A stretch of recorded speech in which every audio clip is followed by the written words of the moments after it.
السلام علیکم دوستو، آج میں پھر حاضر ہوں حقیقت ٹی وی سے۔ دوستو، ابھی تک اگر میرے چینل کو آپ نے سبسکرائب نہیں کیا تو پلیز سبسکرائب کر لیجئے اور بیل آئیکن کو بھی دبا دیجئے۔ دوستو، آج میں 6 ستمبر یوم دفاع کے موقع پر ایک میسیج آپ تک کنوے کرنا چاہتا ہوں، اور آپ سے گزارش ہے کہ میرے اس میسیج کو آگے بھی فارورڈ کر دیجئے گا تاکہ میری قوم اور میرے ہم وطنوں کی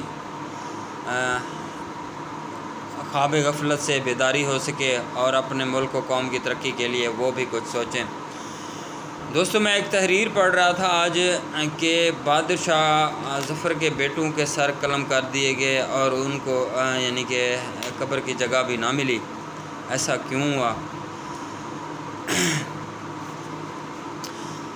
اور آج بھی اس کی نسل میں سے بچے کچھ افراد کے حالات یہ ہے کہ وہ بھیک مانگتے پھرتے ہیں۔ یہ یعنی کہ 1850 کے لگ بھگ کا دور تھا۔ مقام دلی ہے۔ وقت میں تھوڑی سی تحریر آپ کو پڑھ کے سنا رہا ہوں۔ وقت صبح کے 3:30 بجے کا ہے۔ سول لائن میں بغل بج اٹھا ہے۔ 50 سالہ کپتان رابرٹ اور 18 سالہ لیفٹیننٹ ہنری دونوں ڈرل کے لیے جاگ اٹھے ہیں۔ 2 گھنٹے بعد طلوع آفتاب کے وقت انگریز سویلین بھی بیدار ہو کر ورزش کر رہے ہیں۔ انگریز عورتیں گھوڑ سواری نکل گئی ہیں۔ 7 بجے انگریز مجسٹریٹ دفتروں میں اپنی کرسیوں پر بیٹھ چکے ہیں۔ ایسٹ انڈیا کے کمپنی کے سفیر سر تھامس میٹکالف دوپہر تک کام کا اکثر حصہ ختم کر چکا ہے۔ کوتوالی اور شاہی دربار کے خطوں کا جواب دیا جا چکا ہے۔ بہادر شاہ ظفر کے تازہ ترین حالات کا تجزیہ آگرہ اور کلکتہ بھیج دیا گیا ہے۔ دن کے 1 بجے سر میٹکالف بگی پر سوار ہو کر وقفہ کرنے کے لیے گھر کی طرف چل پڑے۔ یہ ہے وہ وقت جب لال قلعہ کے شاہی محل میں صبح کی چہل پہل شروع ہو رہی تھی۔ ظل الہی کے محل میں صبح صادق کے وقت مشاعرہ ختم ہوا تھا، جس کے بعد ظل الہی اور عمائدین اپنی اپنی خوابگاہوں کو گئے اور ان کی کنیزیں گئے ہوں گے۔ اب ان کی کنیزیں نقرئی برتن میں ظل الہی کا منہ ہاتھ دھلا رہی ہیں۔ تولیہ بردار اور مہ جبیں چہرہ پاؤں اور شاہی ناک صاف کر رہی ہیں، اور حکیم چمن لال شاہی پائے مبارک کے تلوؤں پر روغن زیتون مل رہا ہے۔ اس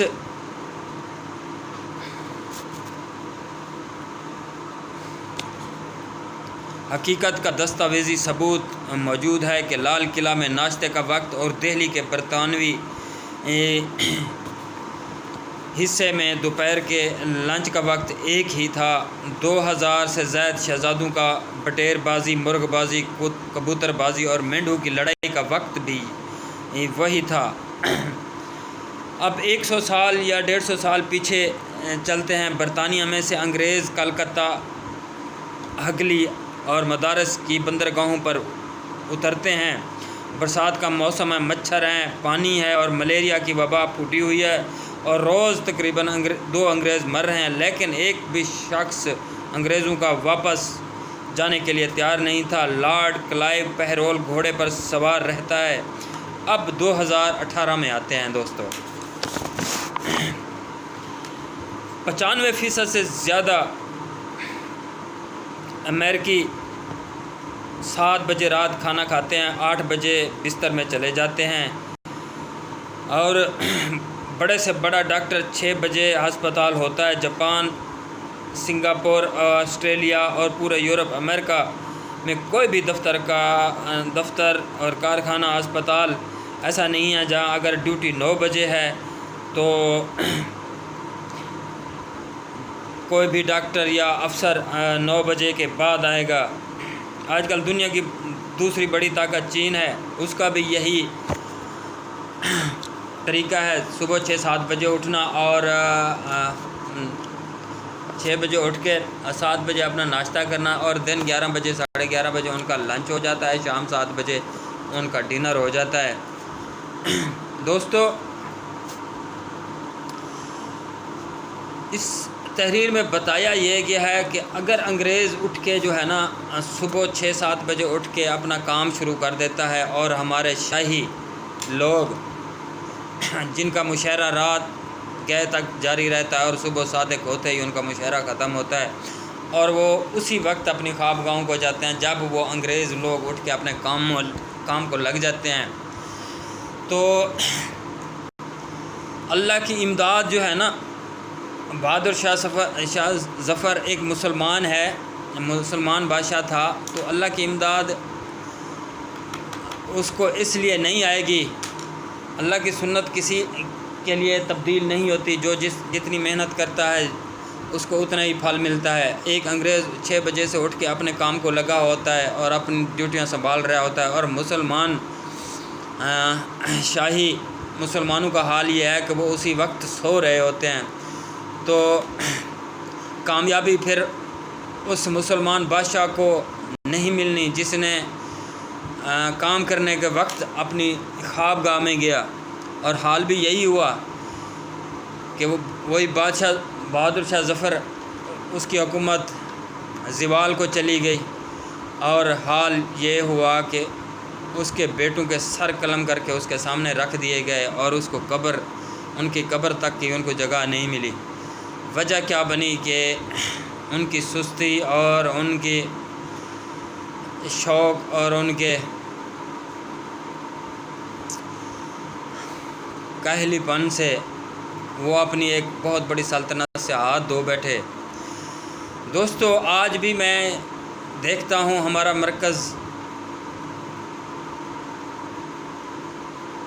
اسلام آباد ملک کا دارالحکومت ہے، اگر اس کی مثال لی جائے تو وہاں ہمارے سیاسی لوگ اور نجی سرکاری اور نیم سرکاری وہاں دفتر ہیں، ان کے جو بڑے بڑے افسران ہیں ان کا بھی یہی حال ہے، وہ بلکہ اپنے یعنی کہ اٹھنے کو ایک فخر سمجھ رہے ہیں۔ ہماری تو نیند بھی 3:30 بجے دن کے دوپہر کے کھلتی ہے، اس وقت زوال کو جا رہا ہوتا ہے۔ دوستو، آپ سوچو، اگر ایک وقت جب زوال کو جا رہا ہے اس وقت اگر کوئی کام کیا جائے وہ ترقی کی طرف نہیں جائے گا، وہ بھی زوال کی طرف ہی جائے گا۔ بدر میں اللہ تعالیٰ کی امداد ایسے نہیں آئی تھی، اس وقت آئی تھی بدر میں جب مسلمانوں نے چشموں کو فتح کر لیا تھا، اور چشموں پر قبضہ کرنا کوئی آسان کام نہیں تھا۔ پھر اس کے بعد ہی اللہ تعالیٰ کی امداد آئی اور فتح حاصل ہوئی۔ اس کے لیے حضور پاک صلی اللہ علیہ وسلم ساری رات پالیسیاں بناتے رہے، اور باقی ٹائم جو ہے نا سجدے میں سر رکھ کے اللہ تعالیٰ سے دعا کرتے رہے، پھر جا کے یعنی کہ کامیابی ہوئی مسلمانوں کو۔ مسلمان ہونا بہت بڑی فضیلت ہے، لیکن صرف مسلمان ہونا کافی نہیں ہے، کام بھی کرنا ہوتا ہے۔ آج کل کے ہمارے یعنی کہ دانشور کیا کہہ رہے ہیں کہ ہمارا ملک پاکستان رمضان کی 27ویں شب کو بنا تھا، اس لیے اس کو کوئی بال بیکا بھی نہیں کر سکتا۔ دوستو، اگر ہمارا دارالحکومت کا یہ حال ہے کہ وہاں 2-3 بجے یعنی کہ ہمیں اگر کوئی افسر سے ملنا ہے تو وہ 2-3 بجے سے پہلے ہمیں نہیں مل سکتا، کوئی سیاسی لوگوں اپنے جو حکمران ہیں ان سے ملاقات کرنی ہے تو وہ بھی ہمیں صبح 6-7 بجے پرووائڈ نہیں ہوں گے، نہ ہی وہ اب ملک و قوم کی خاطر صبح 6-7 بجے اٹھ کے ملک و قوم کی ترقی کے لیے کوئی کام کر رہے ہوتے ہیں، وہ بھی دن کے 2 بجے 3 بجے اٹھ رہے ہوتے ہیں۔ پچھلے دنوں میرا اتفاق ہوا، یہیں اپنے شہر کی مثال لے لیتا ہوں، ایک چھوٹا سا سرکاری ہاسپٹل ہے، میں اس میں گیا، میرے دوست ایک ایڈمٹ ہوا تھا وہاں اس سے ہونے کے لیے، تو وہاں میں نے گیا، جا کے پوچھا کہ ڈاکٹر صاحب آ گئے؟ انہوں نے کہا نہیں جی، وہ ڈاکٹر ہے یہاں کا بڑا ڈاکٹر ہے نا، وہ تو آتا ہے دن کے 12 بجے، تو باقی چھوٹے موٹے ڈاکٹر تو آئے ہوئے ہیں۔ یہ حال ہے۔ اگر گورنمنٹ نے ایک ٹائم مقرر کر دیا ہے ڈیوٹی کا، تو ہمارا جو بڑا ڈاکٹر ہے وہ ٹائم پہ آئے گا، تو اس کی جو ہے نا انسلٹ ہو جائے گی، اس کی بے عزتی ہو جائے گی، بھی اتنا بڑا ڈاکٹر ہو کے ٹائم پہ آ رہا ہے۔ وہ اگر ٹائم سے لیٹ آئے گا تو وہ اپنے آپ کو لیٹ آنا جو ہے نا ایک فخر سمجھتا ہے۔ دوستو وہ دن دور نہیں کہ جس چیز میں ہماری تنزلی ہے، جس چیز میں ہمارا زوال ہے، ہم اس کو جو ہے نا ایک فخر سمجھ رہے ہیں، اس کو ایک ہم اپنی ترقی اور عزت سمجھ رہے ہیں۔ دوستو اپنے اندر ایک سوچ پیدا کرو، اور میں اپنے حکمرانوں سے بھی یہی عرض کرنا چاہتا ہوں کہ ملک و قوم کی ترقی کے لیے خدا را بیدار ہو جائیے، اور صبح سے ہی اپنے ملک کی ترقی کے لیے ان کاموں میں لگ جائیے جن سے ہمیں ترقی مل سکتی ہے۔ ایسا نہ ہو کہ ہمارے شہداؤں کا خون رہگاں جائے۔ سن 1965 کی جنگ میں ہمارے نڈر سپاہیوں نے دشمن کو ایسا کرارا جواب دیا تھا کہ ان کو ناکوں چنے چبانے پڑے۔ دوستو آج ہم اس دن کو منا رہے ہیں اور اپنی فوج کو خراج عقیدت پیش کر رہے ہیں، لیکن ہمارے حکمرانوں، ہمارے افسر اور ہمارے ڈاکٹرز کا حال یہ ہے کہ وہ صبح اٹھ کے اپنے ڈیوٹی پر جانے کو فخر نہیں، بے عزتی سمجھتے ہیں۔ بھی ہم اگر ٹائم پہ چلے گئے تو ہماری عزت کم ہو جائے گی۔ دوستو اس میں عزت کم نہیں ہوگی۔ ہم اپنے ملک و قوم کی خدمت کے لیے ٹائم سے بھی پہلے یعنی کہ اپنے دفاتر، اپنی ڈیوٹی کو سنبھالنا چاہیے۔ یہ ایسا نہیں سوچو کہ ہم اگر ٹائم پہ چلے گئے تو ہماری عزت کم ہو جائے گی۔ دوستو میرے حکمرانوں، میرے افسروں، پلیز اپنی خواب غفلت سے جاگ جائیے اور اپنے ملک و قوم کی ترقی کے لیے اپنی فوج کے شانہ بشانہ کھڑے ہو جائیں۔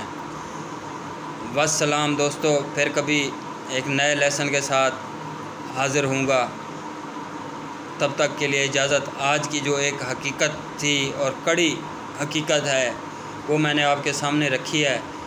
دعا کرتا ہوں کہ میری یہ ٹوٹے پھوٹے الفاظ آپ کو خواب غفلت سے جگائیں گے۔